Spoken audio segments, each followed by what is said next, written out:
में ये स्पष्ट कर दिया है और साफ साफ कहा है कि घर संभालने वाली महिलाएं सिर्फ होम मेकर नहीं, लाइफ मेकर नहीं, बल्कि वो नेशन मेकर हैं, राष्ट्र निर्मात्री हैं। जस्टिस संजय करोल और जस्टिस एन कोटेश्वर सिंह, इनकी पीठ ने यह कहा है कि महिलाएं जब अगर करियर में आगे बढ़ना चाहती हैं विवाह के बाद भी, तो घर परिवार संभालने की जिम्मेदारी के साथ साथ वो अपनी व्यावसायिक जिम्मेदारी भी संभाल रही हैं। ऐसे में ये नहीं कहा जा सकता कि ये उनकी तरफ से परिवार पर किया गया अत्याचार है, और ना ही इसको अनाचार की श्रेणी में डाला जा सकता है, ना ही इन्हें कोई मना कर सकता है। उन्हें आगे बढ़ने का पूरा अधिकार है, क्योंकि महिला सिर्फ एक पत्नी नहीं, बल्कि वो बच्चों को संभालने, पालने पोसने, गृहस्थी को संभालने और इसके साथ ही समाज और राष्ट्र के निर्माण में अपना अक्षुण्ण योगदान करती है। इस खंडपीठ ने यह भी कहा कि महिलाओं के कामकाज के लिए कम से कम 30,000 रुपया महीना उनका मानदेय होना चाहिए। कम से कम, अधिक से अधिक का तो अंदाजा नहीं लगाया जा सकता, उसे कूटा नहीं जा सकता। अकूत है उनका योगदान।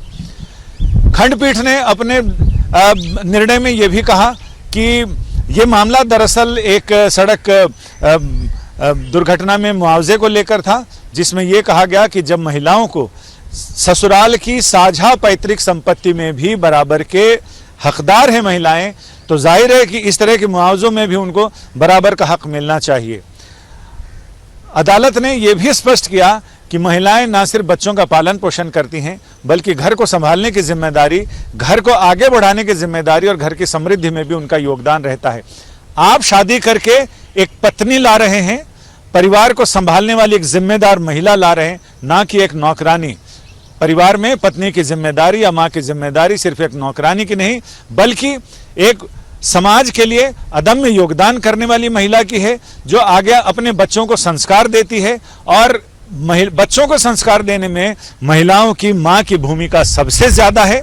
इसे नगण्य नहीं माना जा सकता, इसे अनदेखा नहीं किया जा सकता। लिहाजा महिलाओं का ये योगदान अदम्य है और इसको बिल्कुल मेन स्ट्रीम के साथ साथ इसको स्वीकार करना चाहिए। ये ऐसा निर्णय है जो अपने आप में एक, जिसको हम कहते हैं कि पाथ ब्रेकिंग, मील का पत्थर, ये ऐसा निर्देश है। और इसके साथ ही कोर्ट ने एक गाइडलाइन भी जारी की है, जिसमें बताया है किन किन चीज़ों का पालन करना चाहिए। अपने आप में ये फैसला मील का पत्थर है, जो इसकी रोशनी बहुत देर और बहुत दूर तक साथ जाएगी और आगे भविष्य में आने वाले इस तरह के मामलों में इसे नज़ीर की तरह पेश किया जाएगा। कैमरामैन अश्विनी हिलन के साथ संजय शर्मा।